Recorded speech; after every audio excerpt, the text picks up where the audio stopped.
So I'm recording this review of the EasyCam 502 using the EasyCam 502 for it. So you're hearing the built-in microphone on the camera and you're seeing the video from it. And this is after dark. So you can, sunset was about 10 minutes ago. So you can see the room behind me is pretty dark except for a little bit of the lighting from the dining room that I'm sitting in now that's casting into there. So it gives you an idea of how clear I look and then what the background looks like in the lower light setting there. I'd say this is pretty good. Another thing, I'm actually doing this on a Surface Pro 8, and but I'm not using the Surface Pro's microphone or camera. I also tested this on my MacBook Pro, where I went back and forth in a Google Meet call with somebody. I changed it out to the MacBook's microphone and camera versus this one, and the person I was speaking to couldn't tell any difference between the two. So it seems like the manufacturer of the EasyCam 502 may have studied the Apple version and made sure that it was comparable to that, because it really is. So I'm also going to post another video, if I can, of the Surface Pro 8 standard camera and microphone, so you can hear the difference between the two. I think it's pretty remarkable. This is a nice camera, and the setup on it was amazingly easy. So you just plug it in, wait a couple seconds, and it works. It was recognized immediately on my Mac. It was recognized immediately on my Surface Pro 8. So I would really recommend this camera. I realized I forgot to demonstrate how the noise cancellation works on this camera, so I'm going to clap my hands. This clap is actually pretty loud, and so I'm clapping, and it's obviously twice as close to the camera as my voice. And so if you can hear my voice, then the cancellation's doing a pretty good job. And some snapping and how it handles the coughing, and some people are laughing in the background. I don't know if you can hear that at the same time. This is a video now taken on the built-in Surface Pro 8 camera with the built-in microphone. You can hear the difference between this and what I showed in the previous video with the EasyCam 502.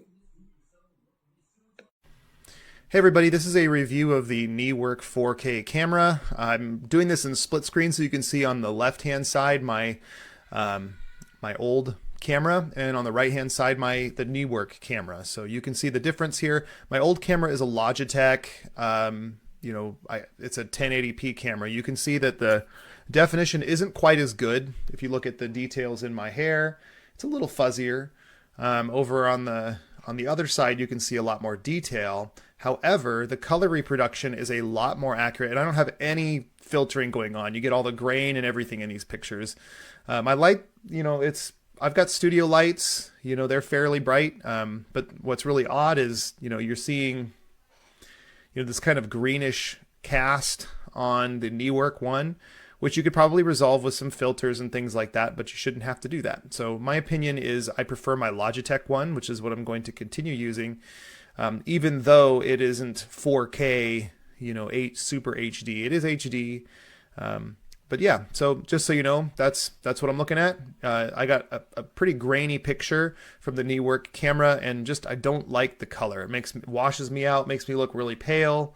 And there's some kind of color correction thing going on inside the Logitech camera that gives me a much better, more accurate reproduction of the colors. So that's my review. It's a decent camera. Seems to plugged in and played just fine. Just not in love with the picture quality of it, just the colors. So hope that helps you in making your decision. I mean, for $40 or $50 or whatever it winds up being, it's not a terrible camera. It gets the job done. But I just prefer a little bit higher quality picture, and even if that higher quality comes at the cost, in this case, of resolution. So there you have it. Thanks.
1, 2, 3, probando audio.